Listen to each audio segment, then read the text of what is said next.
Let's see. All right. Why is this not turning on? Oh, there we go. Okay. Hello.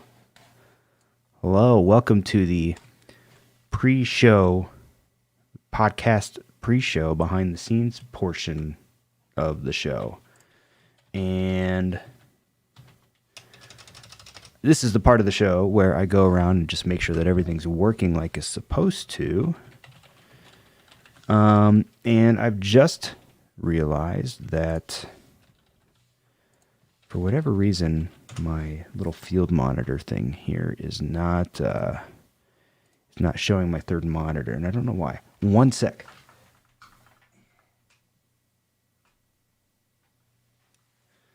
What are you doing? Hang on.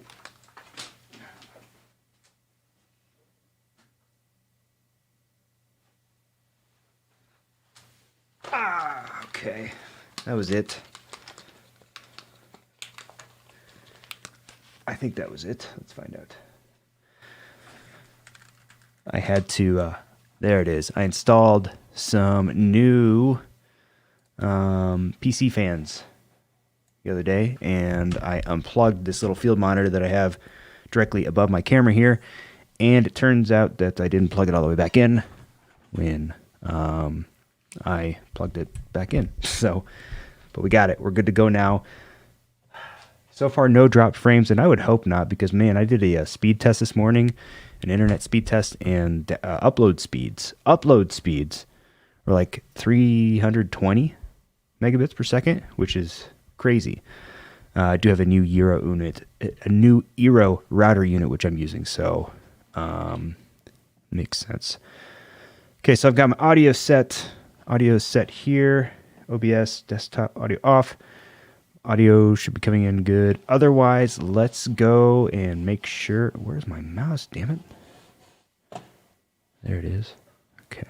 Let's go through and make sure that I'm coming in okay on the Facebook and the Twitters. Facebook looks good. What's my Twitter? There's my Twitter. Twitter looks good. Awesome. Hope everyone's having a good Valentine's Day. Angles, doing a different angle here, kind of. Same camera, same mounting position, but instead of looking down here at the desk, decided to make it look at me, I guess. Okay, so we got cameras, good. Got lighting, got audio, everything is in place. Make sure my Stream Deck is all set up here. Great. I think we can go get started here. It is episode number 63. So without further ado, let's get into things. Hello and welcome to episode number 63 of the Hafey Digital Podcast, a show for creators, makers, and doers. My goal is to help you make to the max. My name is Ryan Hafey, and in this episode, I've got a list of digital tools in honor of Valentine's Day, a list of digital tools that I use for content creation that I love. Let's get into it.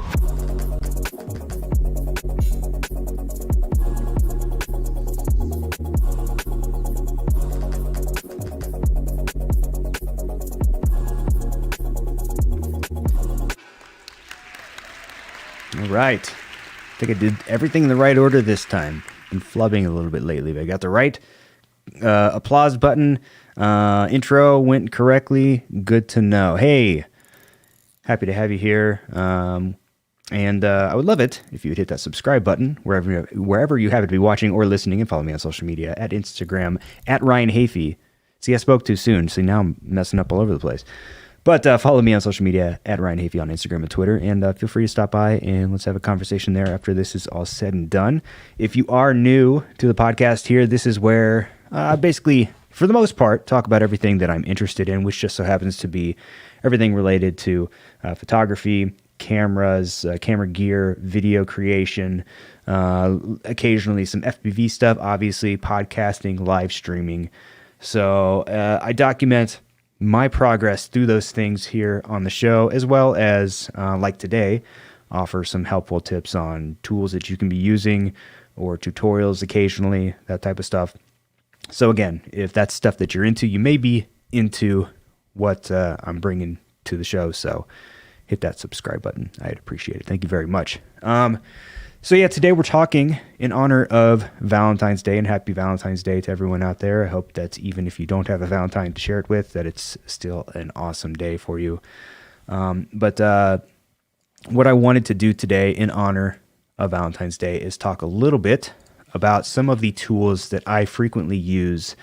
And these are not physical tools like the camera gear and that type of stuff. This is digital tools, whether that be, well, you'll see. But it's a selection of apps, web extensions, different plugins, and things like that you may find interesting as well. So stay tuned for that. But first, we got a few updates from the week.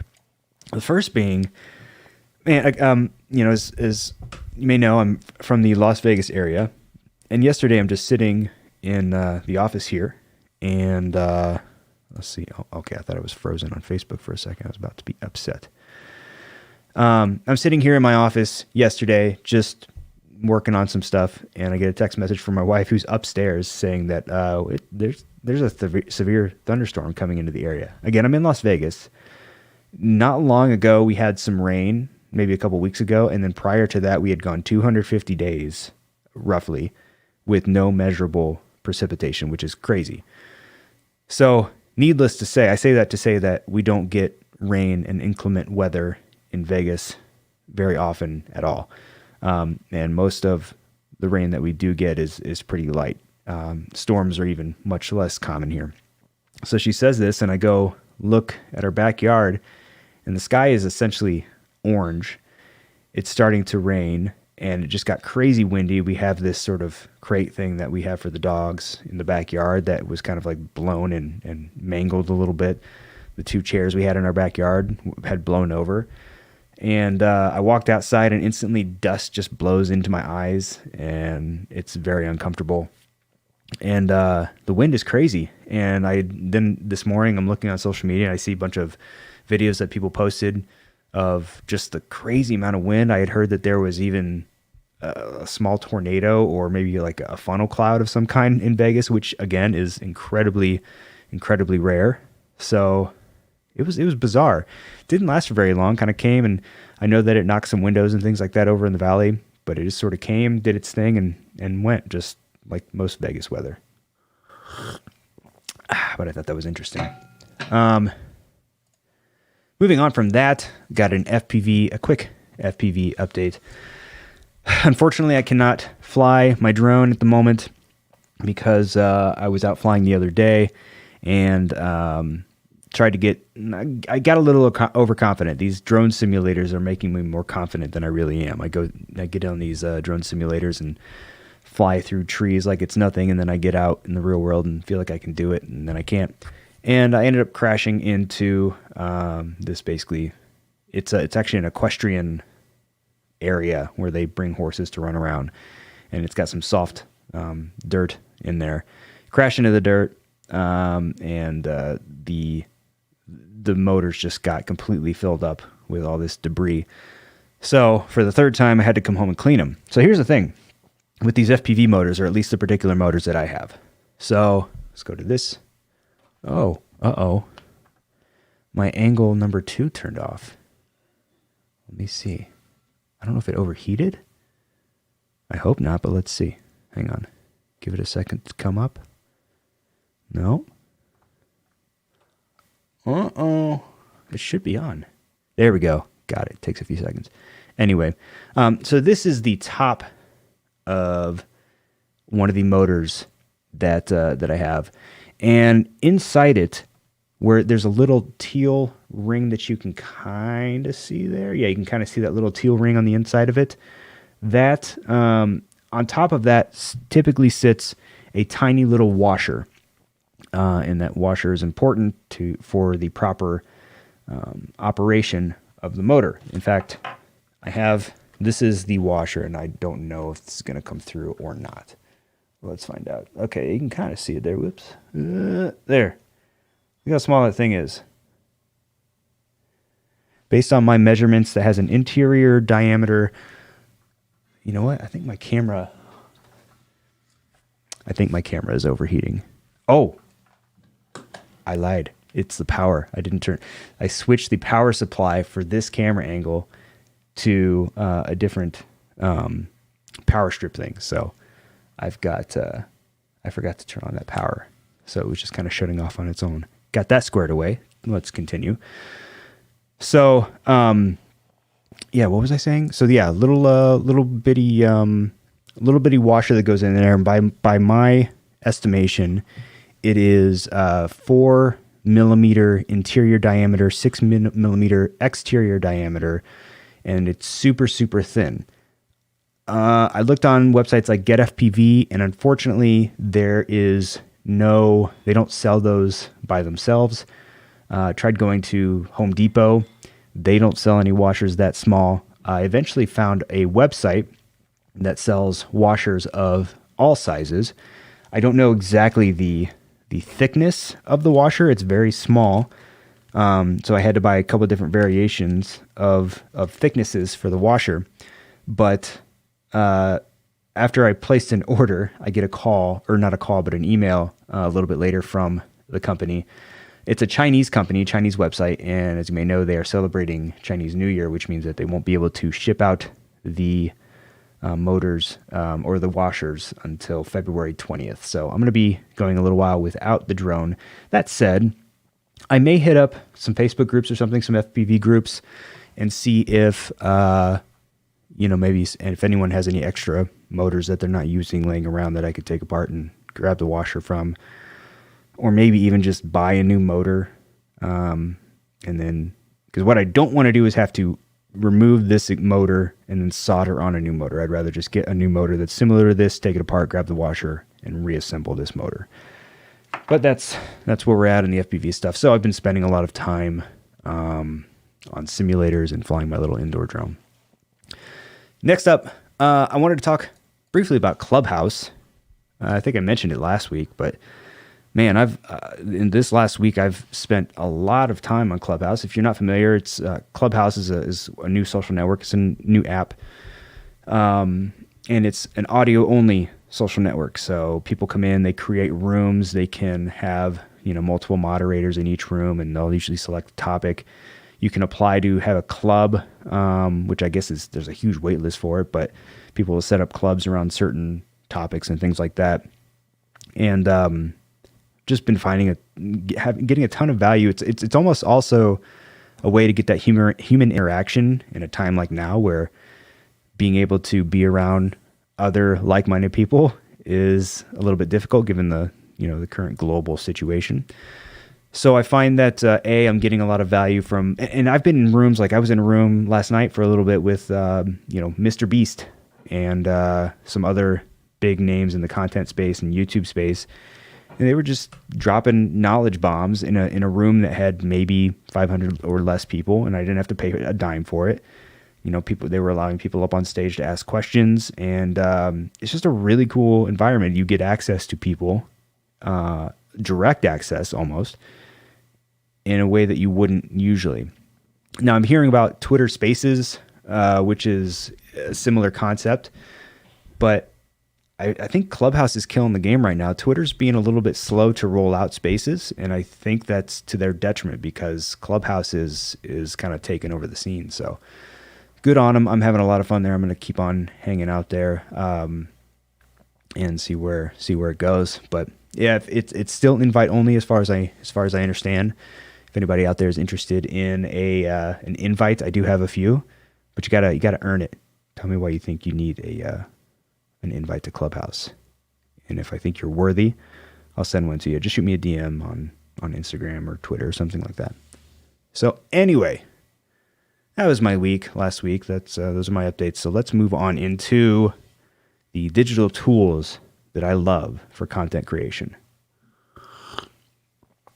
Now, a lot of times when you do lists, you start with you leave the best for last. In this case, I'm going to put the best first because speaking of Clubhouse, this is actually a tool that I learned about while in a Clubhouse room. And so I've got all these pulled up here. And by the way, links to all the tools that I'm going to be mentioning are in the description below. None of these are sponsored in any way, shape, or form, or even affiliates. I do have affiliate links down in the description if you're interested in the type of gear that I use. But all of the links for the tools I'm going to be mentioning, no affiliate links, just regular old links. So first off, let's go here. Watchtower. This thing, and I haven't used it a lot, but I don't need to have used it a lot to explain what it is and why it's so cool and so powerful.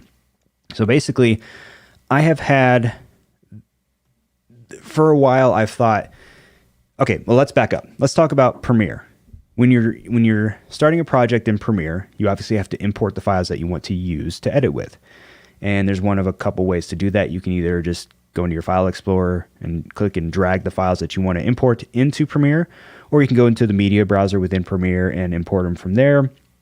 Either way, let's say if you're editing a project and you find that you have, you're like, oh shoot, I need to get an image or maybe some background music or maybe another video clip that I forgot to download. I need to go find those and import them into my project. The way you would have to do that is download those files. In my case, I would take them from the downloads folder, put them into whichever project folder I'm working with on my file explorer, and then I would drag it in from there into Premiere. And that can, it's not that big of a hassle, but that's 3 steps in and of itself. What I've always thought would be really cool is to have a way to designate a folder that would auto import into your project. So if I had to download some assets after I've already started editing, I could download them, drag them into my file explorer folder that has all my project files, and then those files would be automatically imported into Premiere. Premiere itself does not offer any of those, does not offer that functionality, basically. So I was in a Clubhouse room talking with someone who's very technically savvy when it comes to Premiere, and I raised this question: is there a tool that will do that, that will auto import files into Premiere, so that I don't always have to open up the file explorer, find the files, drag them into where I want them within Premiere? And he laughed because he's like, yes, this is one of my favorite things. And he mentioned Watchtower. It's $25, but it's a plugin that once installed, you'll see in Premiere. And I didn't get Premiere up, but there's, if you go to the website, which is Knights of the editingtable.com/watchtower. But again, just go into the description. You'll find the link there. And this is what the website looks like. It's $25, but I can already tell that it's going to be worth it for me 100%. And once you get the extension into Premiere, you open it up, you designate your project files folder. And then once you've done that, anything that you drag into that folder, any files you put into that folder going forward, automatically get imported into your Premiere project for you. You don't have to do the extra step of having to click and drag them in or go into the media browser, which is awesome. So if you got an extra $25 laying around and you work with Premiere, get Watchtower. You won't regret it. Next up, related to Premiere, but in a different way, we have Neat Video. There's another popular tool. The name is escaping me at the moment. Say this is like Red Giant or something. I forget what it was, but Neat Video is one of the is the tool that I ended up going with between the two options. And basically, Neat Video is just a noise reduction tool for Premiere. Premiere itself does not have any really good noise reduction tools to work with. After Effects has some built-in tools, but if I need to reduce the grain in a video, I don't want to have to open it in After Effects. I'd rather have a plugin so that I can do everything inside Premiere.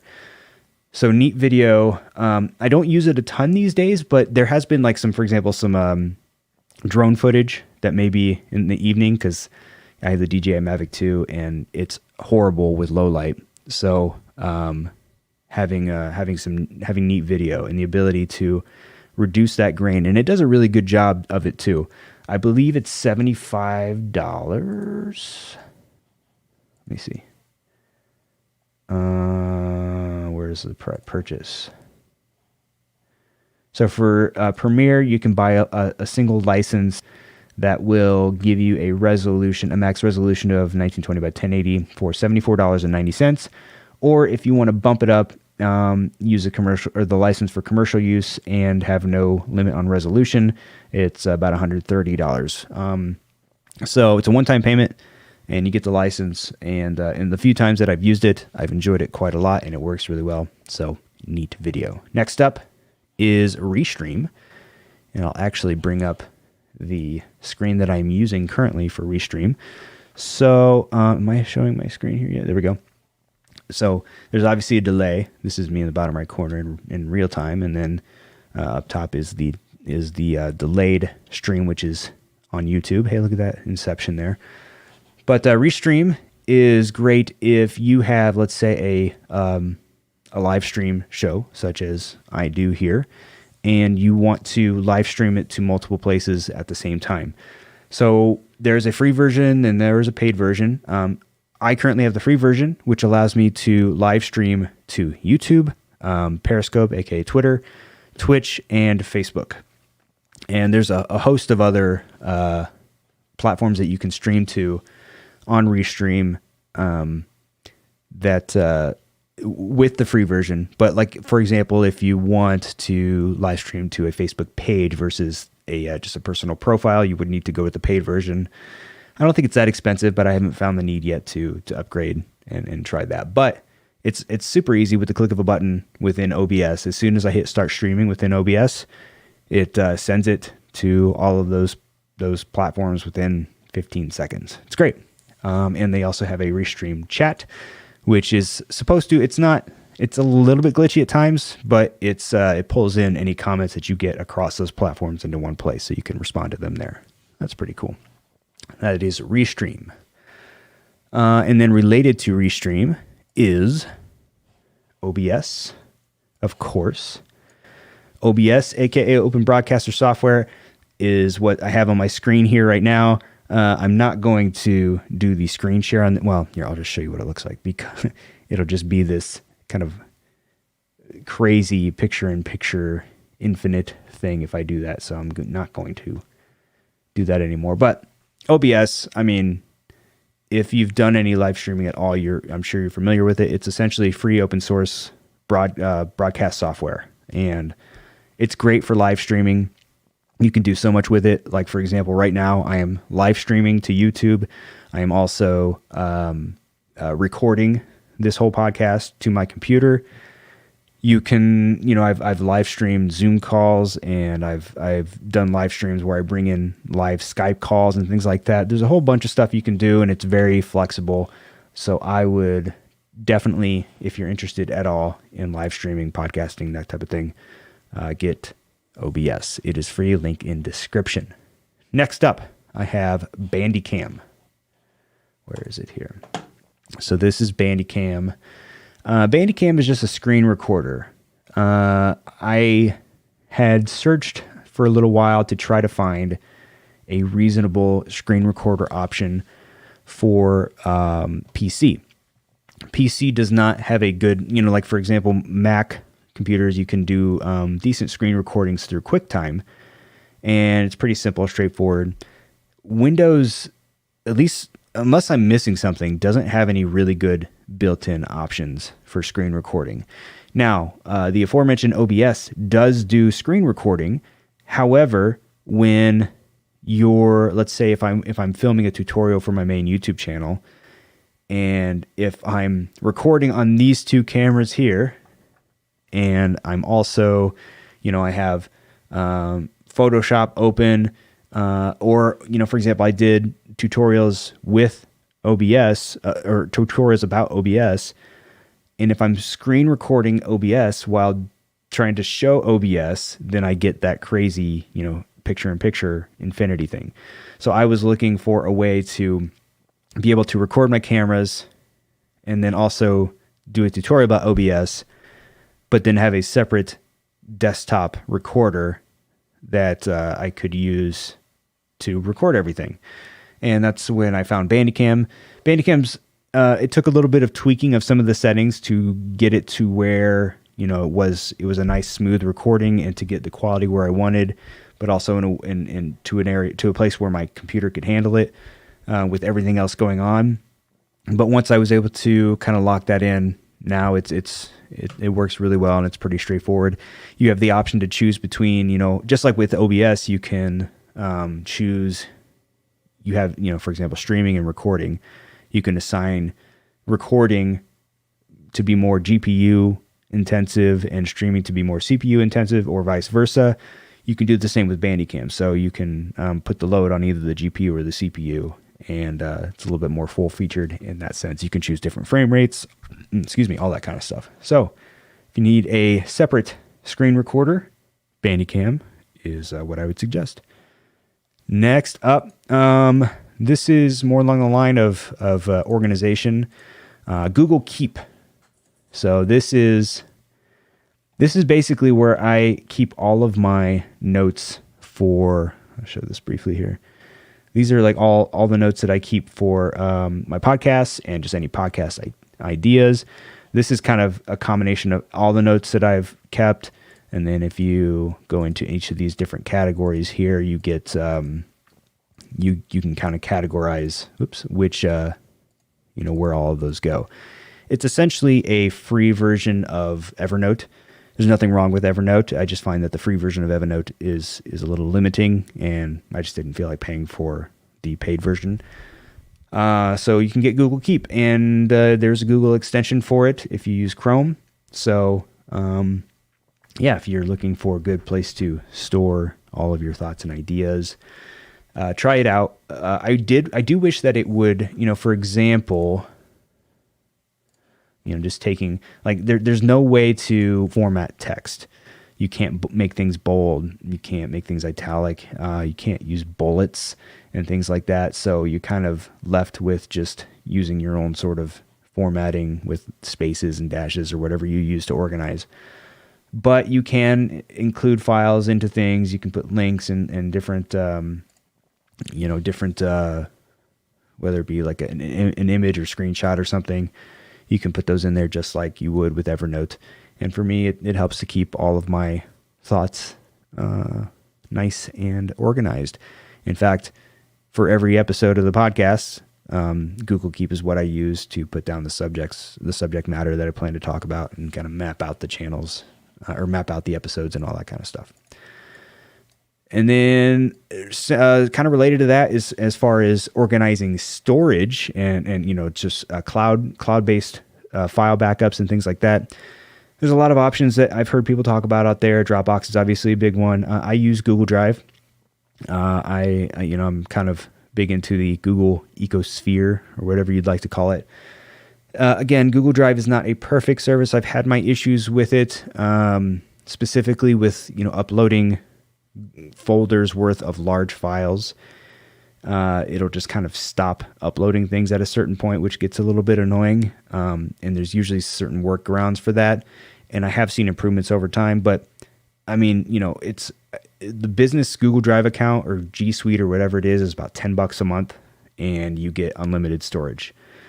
So, I mean, $10 a month for most people is entirely affordable, and you can back up as much stuff as you want there. So I like Google Drive. To each his own on cloud storage, but that's where I keep most of my stuff.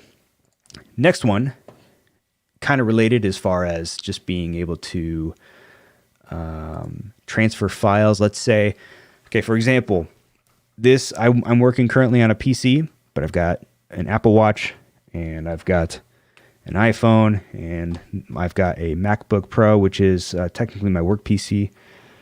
Now, if you're in the Apple ecosphere, I don't know why I keep saying ecosphere as if that's an actual word that people use in this context, but with Apple, you have AirDrop. AirDrops works pretty well, and so if you're trying to, let's say, if you do something, if you're someone who creates a lot of content that you then share onto your social media platforms, in most cases, you're going to need to get that content to your phone, whether it be your photos, whether it be your videos that you edit. AirDrop's great, again, because it's just from one Apple device to another, share the file almost instantly. But if you have a Windows system and a Mac system, and you're trying to transfer files between those, it can get a little bit more complex. Now, you could use the aforementioned Google Drive, upload it to Google Drive, then go into the Google Drive app, or maybe copy the link and text it to you and download it that way. That's fine. A couple extra steps there. but I prefer what's called Send Anywhere. And you can do it through their website, but they also offer a program that you can download for Windows and an app. So bring it over here. And this is what it looks like. Let's see. Let's zoom in a little bit. Bring this up here. There we go. So this is what the Send Anywhere app looks like. You drag your files into here, and then you get an input key. And once that input key, here, let's see if we can try this here real quick. Do I have here? This is just kind of a random screenshot. So if I drag this here, it's then the file can't be retrieved. Why not? How about this one? There we go. So you automatically get this code and this QR code. So then if you open Send Anywhere on the app on your phone, and it can go in both directions, either from your phone to a computer or from the computer to your phone. But let's say, if you bring up the app on your phone, you just type in this code, or you can use the QR scanner and scan this, and the transfer automatically starts happening over Wi-Fi. You don't lose any quality or any, there's no like compression. It's just the file gets sent from one device to another, and it works every time, and I like it, and it's free, and you should try it out. There we go. Send Anywhere. Let's see what's next. Hold on a second. There we go. Next up, TubeBuddy. TubeBuddy, and you know what?